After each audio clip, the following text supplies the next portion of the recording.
এই গরু, ছাতা ডামরানা অনেক বাজে হয়ে গেছে। তুই ওখানে ঘাস খা আর তুই এখানে ঘাস খা, আমি বসে একটু বাঁশিটা বাজিয়ে নিই।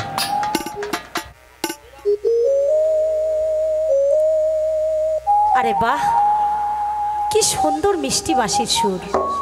জানি না কোথা থেকে আসছে, কিন্তু এই বাঁশির সুর আমি আমি যে কিছুতেই শোনার পর ঠিক থাকতে পারছি না। না না, আমাকে দেখতে হবে কোথা থেকে এই বাঁশির সুর আসছে। দেখি তো।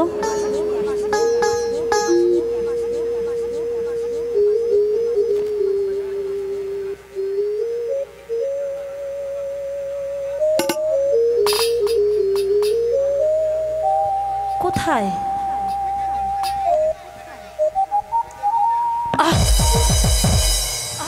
আরে, তুমি বাঁশি বাজাচ্ছিলে? হ্যাঁ। ইস, এত মিষ্টি বাঁশির সুর, আর একটু বাজাও না, আমি শুনতে চাই। কেন? তুমি বুঝবে না, জানো, তোমার বাঁশির সুর শুনে আমি সেই কত দূর থেকে ছুটে এসেছি। বাজাও না। না না, আমার গরুর পাল ওই অনেক দূরে চলে গেছে। তোমার গরুর পাল আমি এনে দেবো, তুমি একটু না না, বাজাও। আমি যাই। না না, তোমার বাঁশি সূর্যে বন্ধু। কি বলছো তুমি? কি বাজা দু জানে লাগাইয়া পিহিতের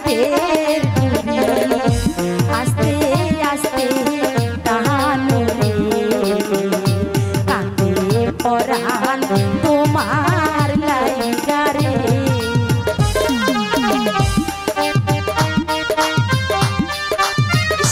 শোনো না,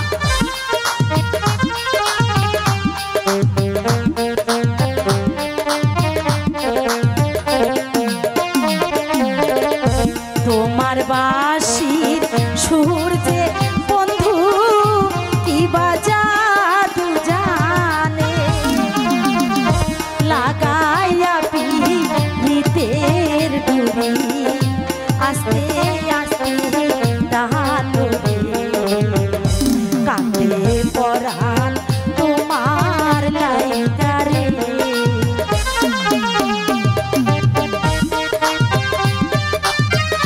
আমার গরুর পাল অনেক দূরে চলে গেছে। এই শোনো,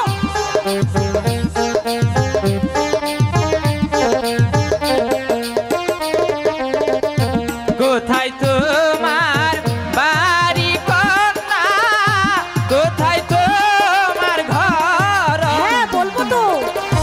কেমন করে শুনলে কন্যা আমার বাঁশির সুর রে, কান্দে বাঁশি কার লাগিয়া রে।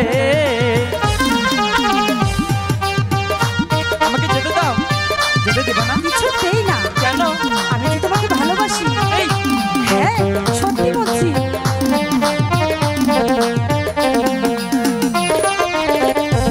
অবুঝা আমার মন তীরে বন্ধু উড়াল পাড়াল করে, তোমার বাঁশির সুর শুনিয়া থাকি না আর ঘরে।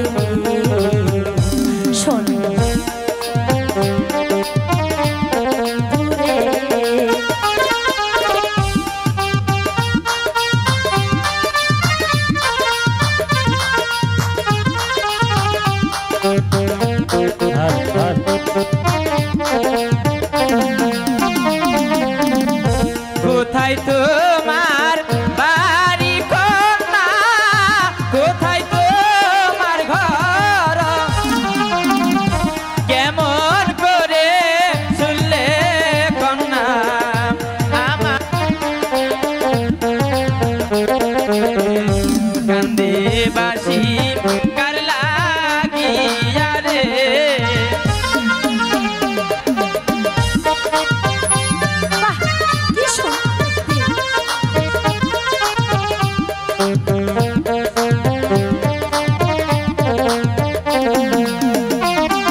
নিচে পঙ্খী তুলা নয়ন কেন ধারণে কান্দে পরাণ তোমার লাইগা রে।